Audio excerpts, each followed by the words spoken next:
ನಮಸ್ತೆ ಫ್ರೆಂಡ್ಸ್, ಇವತ್ತಿನ ತುಂಬ ಸುಂದರವಾದ ಕತೆ ಏನಂದರೆ ವಾಸ್ತವದಲ್ಲಿ ಬದುಕೋಣ ಅನ್ನೋದ್ರ ಬಗ್ಗೆ ಒಂದು ನೀತಿ ಕಥೆನ ನೋಡ್ತಾ ಹೋಗೋಣ. ಒಂದು ಊರಿನಲ್ಲಿ ಒಬ್ಬ ಶ್ರೀಮಂತ ವ್ಯಕ್ತಿ ವಾಸಿಸುತ್ತಿದ್ದರು.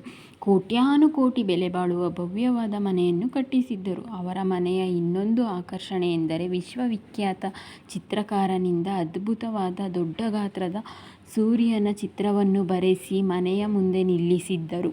ಈ ಎಲ್ಲ ಕಾರಣಗಳಿಂದಾಗಿ ಆ ವ್ಯಕ್ತಿ, ನಾನು ಆಗರ್ಭ ಶ್ರೀಮಂತ, ನನ್ನಂತಹ ಮನೆಯನ್ನು ಈ ಊರಿನಲ್ಲಿ ಯಾರೂ ಕಟ್ಟಿಸಿಲ್ಲ, ಅದು ಸಾಧ್ಯವೂ ಇಲ್ಲ ಎಂಬ ಭ್ರಮೆಯಲ್ಲಿ ಮುಳುಗಿದ್ದರು. ಕಾಲಕ್ರಮೇಣ ಅದೇ ಊರಿನಲ್ಲಿ ಇನ್ನೊಬ್ಬ ವ್ಯಕ್ತಿ ಇವರ ಮನೆಗಿಂತ ಹೆಚ್ಚು ದುಬಾರಿಯಾದ ಅಷ್ಟೇ ಭವ್ಯವಾದ ಮನೆಯನ್ನು ಕಟ್ಟಿಸಿದ.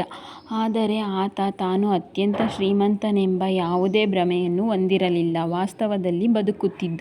ತಾನೇ ಸಿರಿವಂತನೆಂಬ ಭ್ರಮೆಯನ್ನು ಹೊಂದಿದ್ದ ಆ ವ್ಯಕ್ತಿಯ ಮನೆಯ ಮುಂದೆ ಒಂದು ದಿನ ಗುರುಗಳೊಬ್ಬರು ನಡೆದುಕೊಂಡು ಹೋಗುತ್ತಿದ್ದರು.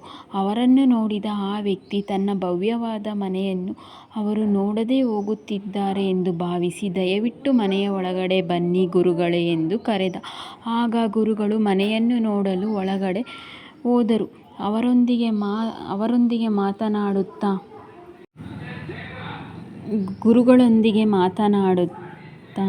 ಗುರುಗಳೇ, ಇಂತಹ ಭವ್ಯವಾದ ಮನೆ ಇಡೀ ಊರಿನಲ್ಲೇ ಯಾರದ್ದೂ ಇಲ್ಲ, ನನ್ನ ಮನೆಯೇ ಶ್ರೇಷ್ಠ ಎಂದು ಹೇಳಿದ. ಗೇಟಿನ ಎದುರು ನಿಲ್ಲಿಸಿದ್ದ ವಿಶ್ವವಿಖ್ಯಾತ ಚಿತ್ರಕಾರನಿಂದ ರಚಿತವಾಗಿದ್ದ ಸೂರ್ಯನ ಚಿತ್ರವನ್ನು ತೋರಿಸಿ, ಇದು ಸಾಮಾನ್ಯ ಚಿತ್ರವಲ್ಲ, ಇದಕ್ಕೂ ಲಕ್ಷಾಂತರ ರೂಪಾಯಿಗಳನ್ನು ಖರ್ಚು ಮಾಡಲಾಗಿದೆ ಎಂದು ಹೇಳಿದ.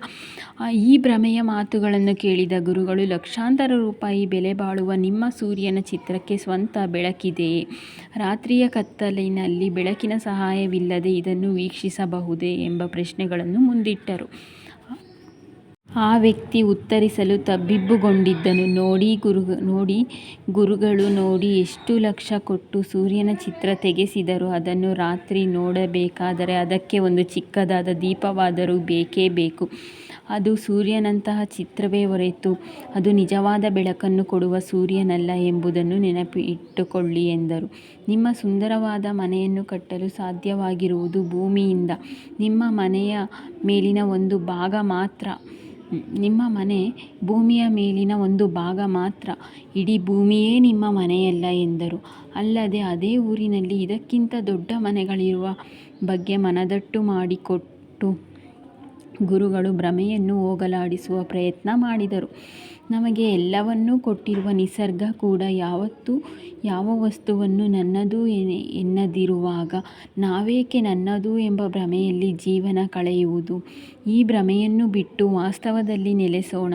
ವಾಸ್ತವವೇ ಬದುಕು ಎಂಬುದನ್ನು ಅರ್ಥ ಮಾಡಿಕೊಂಡು ಹೃದಯ ವೈಶಾಲ್ಯದಿಂದ ನಿರ್ಭೀತಿಯಾಗಿ ಬದುಕೋಣ. ಈ ಕತೆ ಹೇಗಿದೆ ಅಂತ ನೋಡಿದ್ರಲ್ಲ ಫ್ರೆಂಡ್ಸ್, ಎಷ್ಟು ಚೆನ್ನಾಗಿದೆ ಅಂದರೆ, ವಾಸ್ತವದಲ್ಲಿ ಬದುಕಬೇಕು ನಾವು.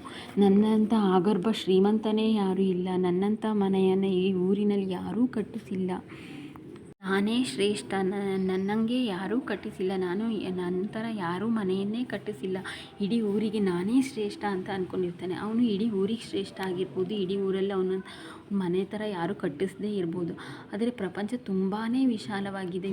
ನಮಗಿಂತನೂ ತುಂಬ ಚೆನ್ನಾಗಿರೋವಂಥವ್ರು, ನಮಗಿಂತನೂ ತುಂಬ ಒಳ್ಳೊಳ್ಳೆ ಮನೆಗಳನ್ನು ಕಟ್ಟಿಸಿರ್ತಾರೆ. ಆ ಮನೆಗಳಿಗೆ ಹೋಲಿಸ್ಕೊಂಡ್ರೆ ನಾವು ಬಿಡಿಸಿರೋದೇನೂ ಅಲ್ಲ ಅಂತಲೇ ಅನಿಸ್ಬಿಟ್ಟಿರುತ್ತೆ. ಆ ವಾಸ್ತವನ ಆ ಗುರುಗಳು ಅವನಿಗೆ ಯಾವ ರೀತಿ ಪರಿಚಯ ಮಾಡಿಸ್ತಾರೆ ನೋಡಿದ್ರಲ್ಲ. ಆ ಬೆಳಕು, ನೀನು ಸೂರ್ಯನ ತರಹ ಒಂದು ಚಿತ್ರನ ಬಿಡಿಸಿದ್ಯಾ, ಅದು ನೋಡೋಕ್ಕೆ ಚೆನ್ನಾಗೇ ಕಾಣಿಸುತ್ತೆ, ಆದರೆ ಅದು ನಮಗೇನಾದರೂ ಬೆಳಕು ಕೊಡುತ್ತಾ? ಅದು ಕೃತಕ. ನಿಜವಾದ ಸೂರ್ಯವನ್ನು ನೀನೇನಾದರೂ ತಂದಿಡೋಕ್ಕೆ ಸಾಧ್ಯನಾ? ಇಲ್ಲ. ನಿಸರ್ಗದಿಂದ ಕೊಟ್ಟಿರತಕ್ಕಂಥದ್ದನ್ನು ನಾವು ಅನುಭವಿಸಿ ಇಲ್ಲೇ ಬಿಟ್ಟು ಹೋಗ್ತೀವಿ ಹೊರತು ಅದು ಯಾವಾಗಲೂ ನಮ್ಮ ಜೊತೆನೇ ಇರೋದಿಲ್ಲ ಅನ್ನೋದನ್ನು ತುಂಬ ಅರ್ಥಪೂರ್ಣವಾಗಿ, ಅರ್ಥಗರ್ಭಿತವಾಗಿ ಆ ಗುರುಗಳು ಅವನಿಗೆ ಮನದಟ್ಟು ಮಾಡ್ಕೊಳ್ತಾರೆ.